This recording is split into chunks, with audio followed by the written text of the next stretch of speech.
ni ana ang akong finished product nga banana Q nga gipanghambog nako. Atong i-try.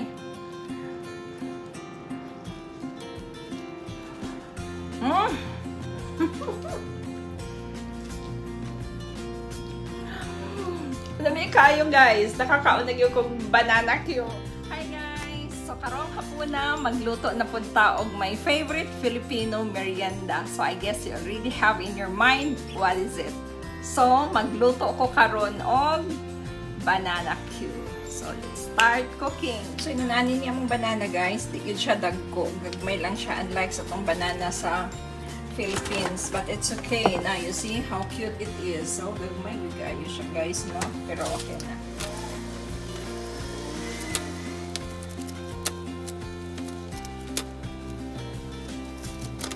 So now okay na guys. Let's start cooking with our banana Q. So dali rin ni maluto kay this is very small kind of banana. So just put in the hot oil.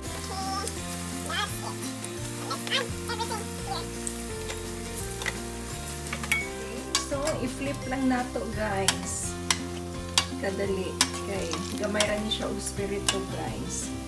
It can cook easily. Now, see? Very cute. Time to add up my brown sugar. So, depende na ni sa inyo, no? How much you like. But for me, siguro, half a cup o sa rice cooker is enough. Kaya, di po ko ganahan too much sweet. So, yan. You just pour it inside. Just simply stir until all the sugars are going to melt. Mas lami man siya guys. Nga kanang daghan bitaw siya og sugar. Nga mag-melt ang sugar tapos mudikit sa banana.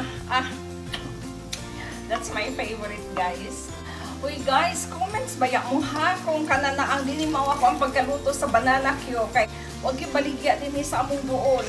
So, kumot naman guys. Lami na kay kaon. So, mauna siguro ni guys. Ako nang haunon. Naluto na ni. Mauna yun siguro ni. Ako na yun yung haunon guys. Kay okay. Pait ng kusinira ta guys. Okay.